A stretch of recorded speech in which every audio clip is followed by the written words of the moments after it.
प्रधानमंत्री के समस्त देशवासियों को 500 साल बाद पुनः अयोध्या धाम में प्रभु श्री राम के प्राण प्रतिष्ठा के दौरान खुशियों के दीप जलाकर दीपावली मनाने के संदेश से न सिर्फ भारत में बल्कि अन्य देशों में भी भक्ति की लहर दौड़ रही थी। पूरे देश के 140 करोड़ देशवासियों को अयोध्या की इस पवित्र भूमि से प्रार्थना कर रहा हूं। 22 जनवरी को जब अयोध्या में प्रभु राम विराजमान हो, अपने घरों में भी श्री राम ज्योति जलाएं, दीपावली मनाएं। देश के कोने कोने से निकलकर राम भक्तों की भीड़ पावन अयोध्या नगरी की तरफ कूच कर रही थी।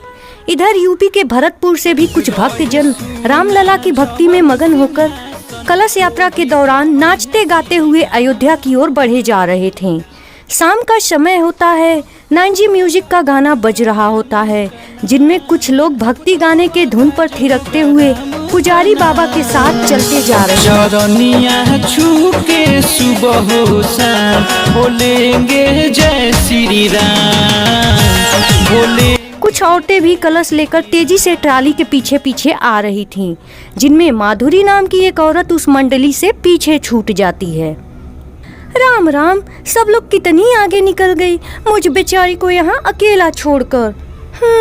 कर भी क्या सकती हूँ, इतनी दूर से चलते चलते मेरे ये पैर थक गए हैं, अब मुझसे चला नहीं जा, इसलिए पास के पेड़ के पास रुककर थोड़ा आराम कर लिया।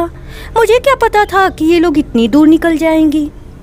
माधुरी खुद से ही बड़बड़ाते हुए आगे बढ़ी जा रही थी, जहाँ पास में ही एक पीपल के पेड़ पर बैठी चुड़ैल उसे देख रही थी। तो आखिर मेरे पास आज का शिकार मिल ही गया। यहाँ जंगलों में जानवरों का मांस खा खा कर मुंह का पूरा स्वाद ही बिगड़ गया था। आज इतने सालों बाद फिर कोई इंसान का मांस खाने को मिलेगा। ये कितनी जवान औरत है, इसका खून तो मैं बड़े मजे से पीऊंगी। चुड़ैल पेड़ से सीधे माधुरी के आगे आकर खड़ी हो जाती है। अरे रुक जा, कहाँ भागे जा रही है? देखना, मैं कब से यहाँ तेरा इंतजार कर रही हूँ। अब तुझे खाकर ही मैं अपनी भूख मिटाऊंगी। अरे जा रे कलूटी चुड़ैल कहीं की, मैं तुझ जैसे भूत चुड़ैलों से नहीं डरती। मैं राम जी की भक्त हूँ और अयोध्या जा रही हूँ। सदियों बाद हमारे रामलला का अयोध्या के भव्य मंदिर में आगमन होने वाला है। मेरी सखियाँ बहुत आगे निकल गई हैं और अब तू इधर मेरा रास्ता रोक के खड़ी है, पापनी कहीं की। चल हट जा मेरे रास्ते से, ऐसे शुभ घड़ी बार बार नहीं आती। थोड़ा धर्म कर्म कर लूंगी तो मुझे भी प्रभु श्री राम के आशीर्वाद से मोक्ष मिल जाएगा, वरना तेरी तरह मुझे भी चुड़ैल बनकर वन वन भटकना पड़ेगा। अरे मेरी मान तो तू भी प्रभु श्री राम की भक्ति कर और दीपावली के दिन प्रभु श्री राम से अपनी मुक्ति के लिए प्रार्थना कर। राम जी की दया होगी तो वो तुझे अवश्य ही चुड़ैल योनि से मुक्ति दे देंगे। इतना कहकर माधुरी वहाँ से चली जाती है। इधर खड़ी चुड़ैल उसकी बातों से बहुत प्रभावित होती है और जंगल के बीच में बनी अपनी झोपड़ी में प्रभु श्री राम की पूजा अर्चना करने लगती है। ऐसे ही कुछ दिन बीत जाते हैं और दीपावली के दिन चुड़ैल अपने घर को फूल और दीपों से सजाकर अच्छे अच्छे पकवान बनाकर भगवान श्री राम की पूजा अर्चना करने लगती है। रघुपति राघव राजा राम, प्रतीत पावन सीताराम। जय श्री राम, जय जय श्री राम। हे मेरे प्रभु, हे तारणहारा, आपने त्रेता युग में समस्त साधु संतों को तारा, दीन दुखियों के दुख दूर की, उनकी रक्षा की, उन्हें भवसागर पार लगाया।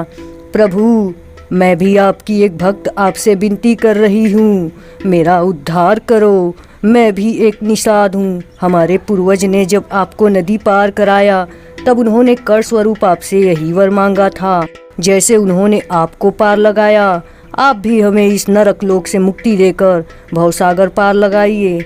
जय श्री राम, जय जय श्री राम, जय जय श्री। चुड़ैल के इतना कहते ही प्रभु श्री राम वहाँ प्रकट हो जाते हैं और उस चुड़ैल से कहते हैं, तथास्तु, तुमने मेरी जिस प्रेम भाव से, श्रद्धा भाव से और भक्ति भाव में लीन होकर मेरी पूजा अर्चना की है, मुझे रोज अपने इन्हीं हाथों से बनाकर जो स्वादिष्ट भोग खिलाया, मैं अत्यंत प्रसन्न हूँ। और तुम्हें मुक्ति प्रदान करता हूँ। जो भी भक्त सच्चे मन से मेरी भक्ति करता है, मुझ में आस्था रखता है, मैं उसे सदैव भवसागर पार लगाता हूँ।